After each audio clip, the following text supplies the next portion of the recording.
کہمس نے ابن بریدہ سے، انہوں نے یحییٰ بن یعمر سے روایت کی، انہوں نے کہا کہ سب سے پہلا شخص جس نے بصرہ میں تقدیر سے انکار کی بات کی معبد جہنی تھا۔ میں یعنی یحییٰ اور حمید بن عبد الرحمن حمیری حج یا عمرے کے ارادے سے نکلے۔ ہم نے آپس میں کہا کاش رسول اللہ صلی اللہ علیہ وسلم کے صحابہ میں سے کسی کے ساتھ ہماری ملاقات ہو جائے تو ہم ان سے تقدیر کے بارے میں ان آج کل کے لوگوں کی کہی ہوئی باتوں کے متعلق دریافت کر لیں۔ توفیق الہی سے ہمیں حضرت عبداللہ بن عمر بن خطاب رضی اللہ عنہما مسجد میں داخل ہوتے ہوئے مل گئے۔ میں اور میرے ساتھی نے ان کو درمیان میں لے لیا، ایک ان کی دائیں طرف تھا اور دوسرا ان کی بائیں طرف۔ مجھے اندازہ تھا کہ میرا ساتھی گفتگو کا معاملہ میرے سپرد کرے گا، چنانچہ میں نے عرض کی، اے ابو عبد الرحمن، یہ عبداللہ بن عمر رضی اللہ عنہما کی کنیت ہے۔ واقع یہ ہے کہ ہماری طرف کچھ ایسے لوگ ظاہر ہوئے جو قرآن مجید پڑھتے ہیں اور علم حاصل کرتے ہیں، اور ان کے حالات بیان کیے۔ ان لوگوں کا خیال ہے کہ تقدیر کچھ نہیں، یعنی ہر کام نئے سرے سے ہو رہا ہے، یعنی پہلے سے اس بارے میں نہ کچھ طے ہے نہ اللہ کو اس کا علم ہے۔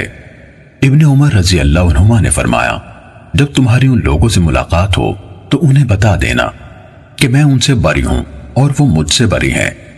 اس ذات کی قسم جس کے نام کے ساتھ عبداللہ بن عمر حلف اٹھاتا ہے، اگر ان میں سے کسی کے پاس احد پہاڑ کے برابر سونا ہو اور وہ اسے خرچ بھی کر دے تو اللہ تعالیٰ اس کی طرف سے اس کو قبول نہیں فرمائے گا یہاں تک کہ وہ تقدیر پر ایمان لے آئے۔ پھر کہا، مجھے میرے والد عمر ابن خطاب رضی اللہ عنہ نے بتایا، ایک دن ہم رسول اللہ صلی اللہ علیہ وآلہ وسلم کی خدمت میں حاضر تھے کہ اچانک ایک شخص ہمارے سامنے نمودار ہوا۔ اس کے کپڑے انتہائی سفید اور بال انتہائی سیاہ تھے۔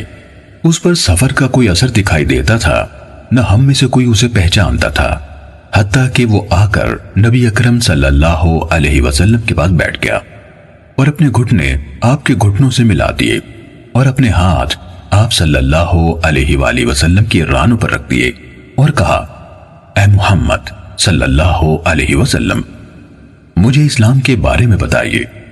رسول اللہ صلی اللہ علیہ وسلم نے فرمایا، اسلام یہ ہے کہ تم اس بات کی گواہی دو کہ اللہ تعالیٰ کے سوا کوئی عبادت کے لائق نہیں اور محمد صلی اللہ علیہ وسلم اس کے رسول ہیں۔ نماز کا اہتمام کرو، زکوٰۃ ادا کرو، رمضان کے روزے رکھو، اور اگر اللہ کے گھر تک راستہ طے کرنے کی استطاعت ہو تو اس کا حج کرو۔ اس نے کہا، آپ نے سچ فرمایا۔ حضرت عمر رضی اللہ عنہ نے کہا، ہمیں اس پر تعجب ہوا کہ آپ سے پوچھتا ہے اور خود ہی آپ کی تصدیق کرتا ہے۔ اس نے کہا، مجھے ایمان کے بارے میں بتائیے۔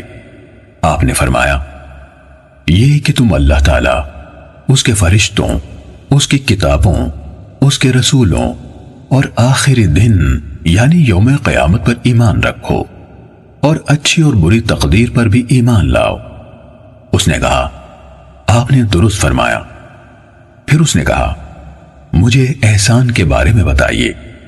آپ نے فرمایا، یہ کہ تم اللہ تعالیٰ کی عبادت اس طرح کرو گویا تم اسے دیکھ رہے ہو، اور اگر تم اسے نہیں دیکھ رہے تو وہ تمہیں دیکھ رہا ہے۔